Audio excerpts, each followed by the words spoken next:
Now I want that. Now I need this. And somehow, in some way, it's still never enough. Welcome to Created to Give, where we uncover who we were created to be with money. I'm your host, Tricia Daniel, and this show is intended to dive deeper into God's Word, help us to discover our God-given purpose, and identify God's design to manage and multiply our seed so that we can give to others in need. If you've ever felt lost, stressed, or anxious about handling money, then this show is definitely for you. So sit back, relax, and welcome to Created to Give. Are you tired of being stressed about money? It's one of the number one things that we are all stressed about. And we're always trying to look for that better way to be happy, to be content. Whether we have a little or we have a lot, understanding how much is enough is like the biggest question of it'll never be enough. It'll never be enough. I'll never be satisfied. But yes, I will. It is one of those things that we just all need to take a deep breath about. Because I don't know about you. I was the oldest child. Anybody out there, the oldest child, which means we are independent and we are stubborn. If you have those firstborn children, you know what I'm talking about. I was one of those independent, stubborn children who could do everything by myself. I did not need anyone, especially in a blended family home. I knew whether each house I was at, I was in charge. I was there to help my mother. I was there to help my father. I was independent. So when it came to this specific verse, I knew it was my verse because it verified me as that independent child, independent woman, and I could do it all.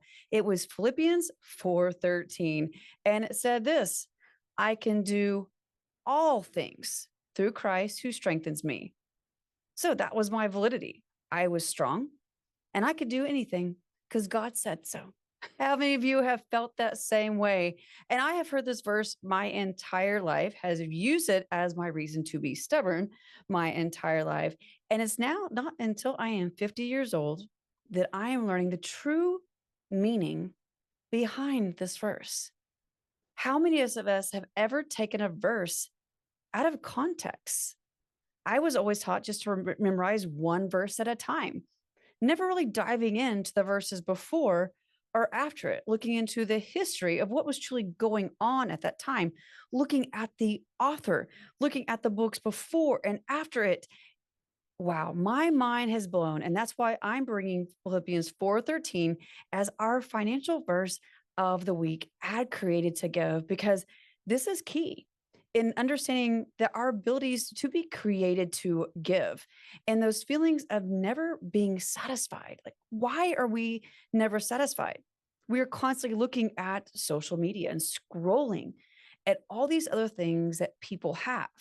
But then problem, if we ever got that thing, that house, that car, that vacation, how many times then have you then looked to the neighbor to the right, the person to your left? Oh, well, they have that. Now I want that.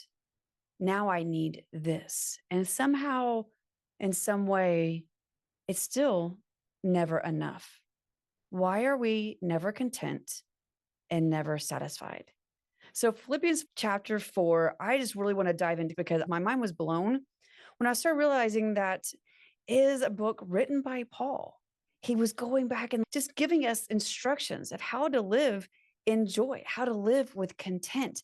And in this chapter 4, he's actually writing a thank you. Thank you, because he was given a gift of resources. In verse 4, chapter 4, verse 11, it says this, I don't say this out of need, for I have learned to be content in whatever circumstances I find myself. Verse 12, I know how to make do with a little, and I know how to make do with a lot. In any and all circumstances, I have learned the secret of being content, whether well fed or hungry, whether in abundance or in need. Then here is chapter 4, verse 13. I am able to do all things through him who strengthens me. Verse 14. Still, you did well by partnering with me in any hardship. So now when we take the context of the other verses around Philippians 4:13, if I can do all things through Christ, which strengthens me, Paul is talking about he's content, whether he gets a little or a lot, God is still there to provide what? All of his needs. Whether he's well fed or he's hungry, he's still content because he's not relying on himself. He is looking to God to help him through this. See, Paul is not relying on his own ability. He's not Superman. He's not superhuman. He doesn't claim to be. He's relying on the ability, the strength that God gives him to survive with a little or with a lot. How many of us are displaying that kind of faith? Now, I know if you're going through a season, like it's like my family, we're going through a season of having to rebuild again after my husband's spinal injury. 1 month after our wedding, he injures his spine, loses his job. We've gone through 2 years of this process of everything being wiped out and rebuilding again.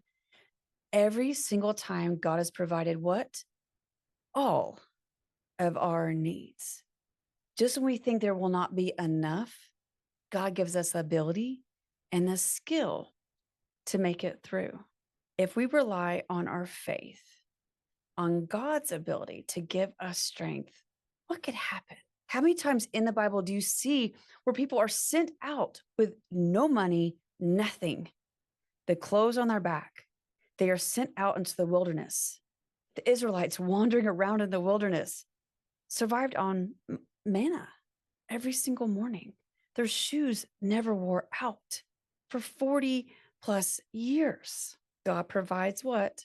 All of our needs. But how many of us are leaning into that same thing? So I really want to go and break down this verse after we've learned this context of this verse is actually has that financial basis that we all need to look into.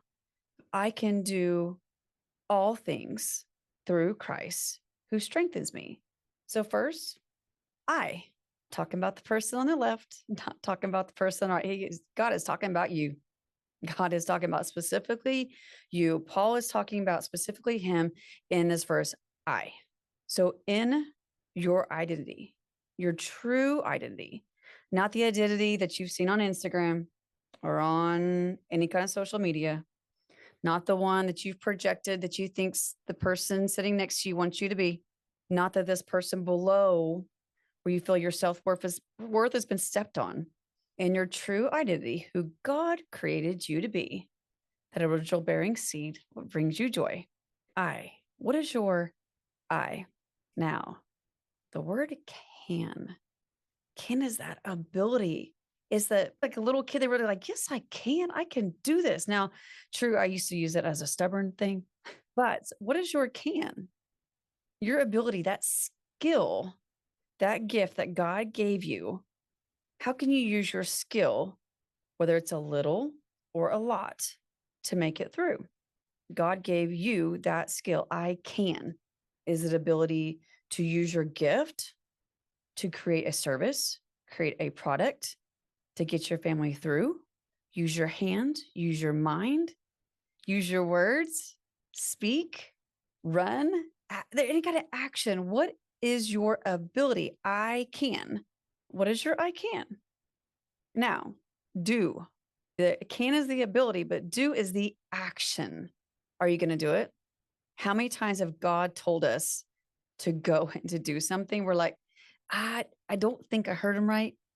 Right? How many of us have done it? I can't tell you. God keeps telling me, write the book. Would you write that book? Would you write that book? I've had a devotional on my heart for 2 years now. And so right now we are writing that book. That is my giving assignment. What is yours? What is that action step that God has kept placing on your heart? When you keep thinking that there will never be enough money and you're going through that struggle and you're running around in circles and you take a breath and remember, what was that one thing that God gave you the ability to do that you haven't taken action on yet that could change the financial trajectory of your family's life? I can do. What's the next? Oh, and he's not talking about all the things. You are not superwoman. You're not superman. Is not talking about everything in the world. Every one of us has a unique gift, a unique bearing seed, the things he's called you for in this season right now. I can do all. What is he called in this moment, in this stay, Now, tomorrow, it might be a different all. The next day might be a different all. But right now, what is that all? Not what she thinks I should do, not what that person thinks I should do, not what I think social media tells me to do. What has God told you to do? That all. I can do all within my abilities to take action upon things. Those are those steps to take. And it may just be that one step that God has shine his lamplight right in front of your feet, just to take that one little step. Okay, that's that one thing. All right, we can do all things. There's one, and there's the next one. Take them in steps. I am completely guilty of running around in circles. But now with being a newlywed caregiver, having a blended family of 6 boys, and all these things that God has placed in my heart, write the book, speak the podcast, I can make up all the things, but what is the things that God has called me to do today?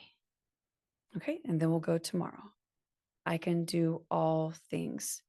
Place it into action steps. Get out your journal, whether it's a program that you keep track of your tasks on your computer, on your smartphone. Take a deep breath.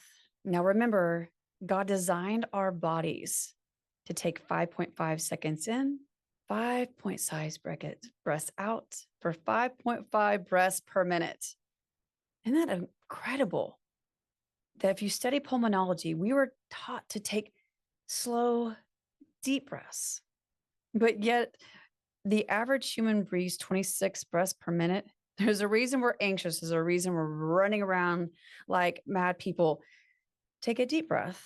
And whether it's just sitting at a stoplight when you're overwhelmed, going into the bathroom, shutting the door, I challenge you, take 5 slow, deep breaths.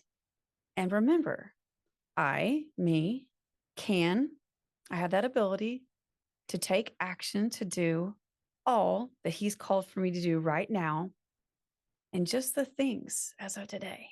If it feels like everything's swirling around you, when you take that breath, all of a sudden it becomes really clear, just like water, and it stops swirling around. How much clearer is it to see the bottom? Stop the swirling. Take a deep breath and see those things that God has called you to do right now. So I can do all things through who? Christ. Through Christ. This is not something that somebody else, through Christ. He's the one who gives us strength. And we go back to Paul. Paul knew whether he gives me a little or a lot, whether Christ has, provided the provisions for right now, or maybe he will do it later through Christ. I know this is all through him, and I'm going to trust and I can believe. How many of us operate through fear? Completely guilted. I am raising my hand. I am raising my hand right now, because how many of us allow fear to overtake us instead of leaning into faith?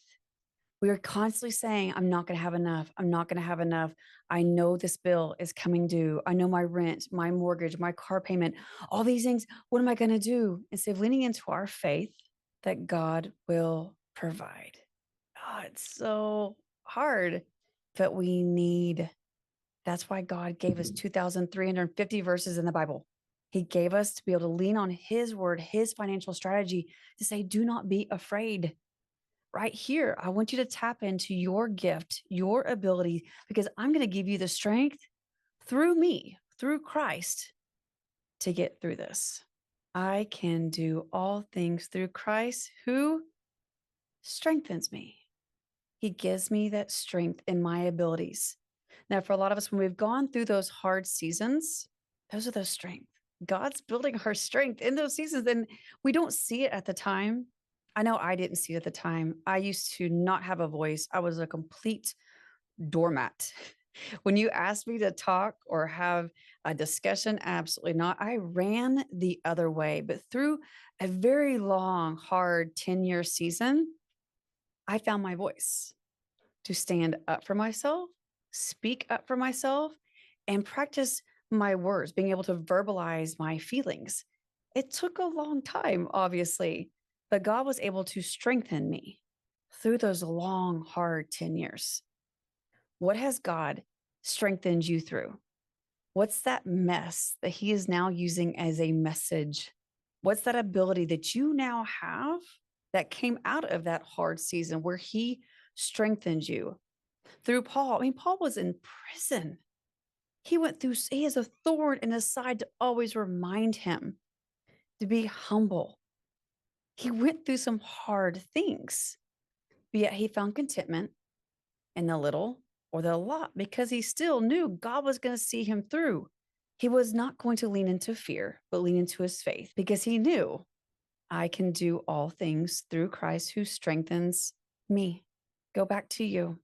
It started with you and it goes back to you. In this season, I want to reassure you when you're struggling with your self-worth, feeling like you're not enough, it's never going to be enough. This is too hard. I'm never going to get through this. I want to give you through this verse. Verse is not for that separate independence of I can do this all by myself. This verse is to remind you that in this season, whether it's little or it's a lot, God has prepared you to be content with what he's giving you because I can do all things through Christ who strengthens me. Hold on to this verse and tune in next week as we dive back in to verses 11 and 12 because I really want to talk about that word, content. Thank you for tuning into this episode of Created to Give. We uncover who we were created to be with money. If you enjoy this episode, please subscribe, follow along, and give us a 5-star review because I would love to hear back from you. Remember, you were created to multiply, you were created to manage your money, and you were created to give.